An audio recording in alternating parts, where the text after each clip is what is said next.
for Twin Cities Live. Last week, we sent a team, including Elizabeth, to West Africa. That's not a typo. No. We really did that. Very true. And the reason was to find out a little bit more about a line of sandals. You got them right there. And these are sandals that are being made there, but they're being sold right here in the Twin Cities. So I showed you yesterday how this connection between Ghana and Minnesota began more than 20 years ago when a successful Twin Cities commercial real estate developer and a visionary pastor from Ghana became very good friends. There they are there. They've been friends for decades. David Frauenschuh has since been helping to fund Pastor Sam Dunya's Globe Serve Ministries. So it started with a church, a school for kids, and bringing clean water to villages. But then another need surfaced, teaching villagers, specifically women, skills so that they can earn a living. That is the next leg of our journey in Ghana.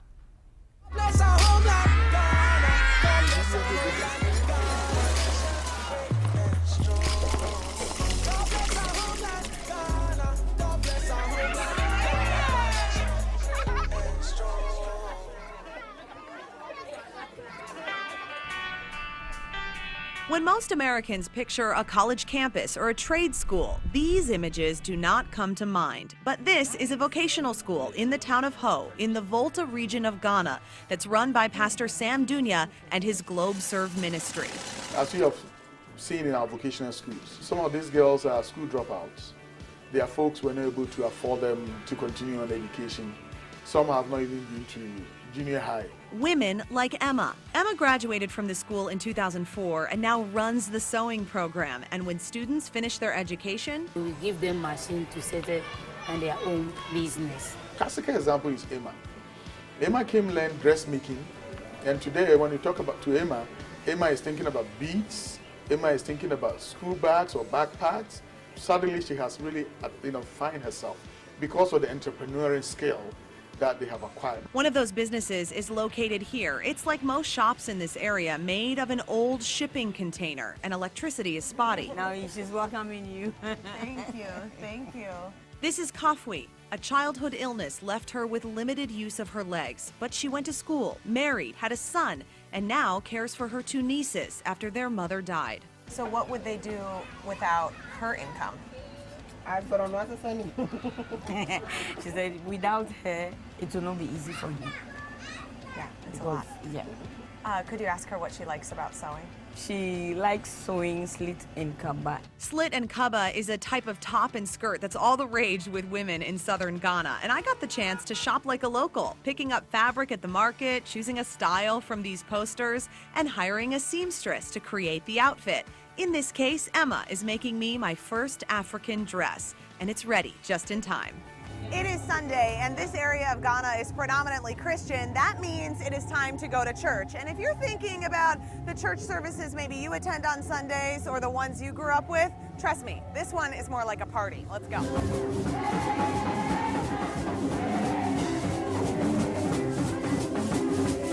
And almost unbelievably to me, in a place where people have so little, Pastor Sam Dunya encourages them to give. If you think you are poor, you are richer than somebody. Hallelujah. After church, Emma takes me back to the village of Pokaji for a taste of small-town life. We're going to get cooking here in Africa, in Ghana. This is something you would eat every day, or is this a Yes, special it's something meal? they eat every day. This is an everyday village Yes. food. This is a staple. Soup changes with the season here. Right now, it's all about okra. There's an okra. There's the okra. Tomatoes, onion, and peppers are also ground together in a mortar and pestle. So this is what you're talking about. It's really smoky in here. Very smoky. Another part of the meal, called akple, is a simple corn flour and water mixture. It's cooked and stirred until it's the consistency of a thick porridge. You must stir the thing well.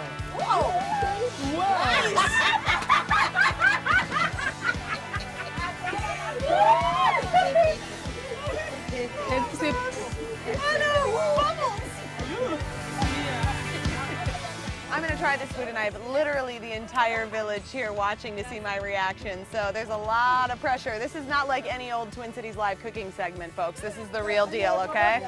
It's so hot. Hot. And then dip it in here.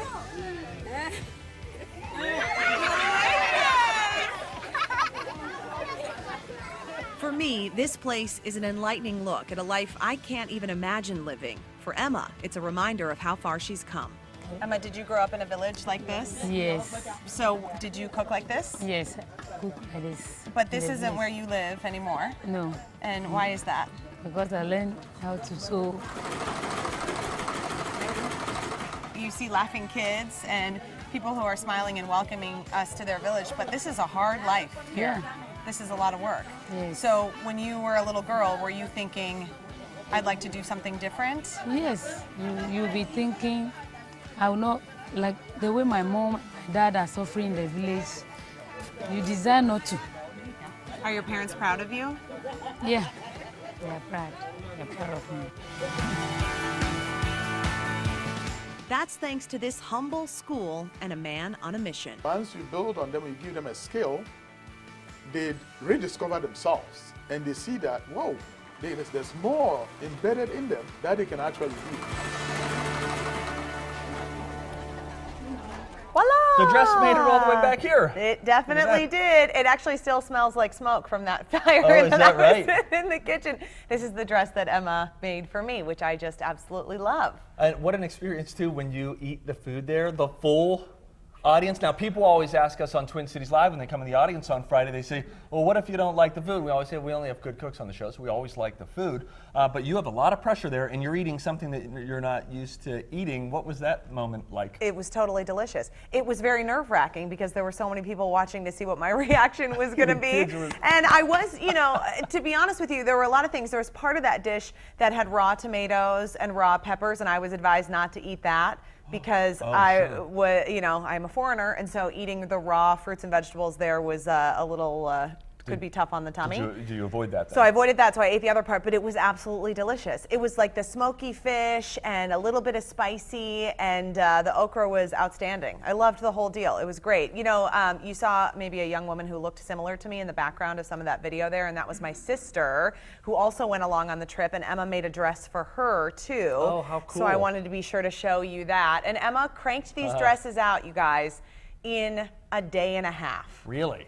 That is how fast she got right to work and got these made, and it was so exciting. And when we saw her at church on Sunday, we ran to each other because I'd put the dress on. She delivered it late the night before, and Oh, then how I had the fun. dress on, and she was so excited to see. That's awesome. Yeah, she's just wonderful. Emma's students are learning how to make the Mawu Lolo sandals that we've been talking about that brought us to Africa in the first place. Here you're seeing some of the cloth that's used on the sandals being woven.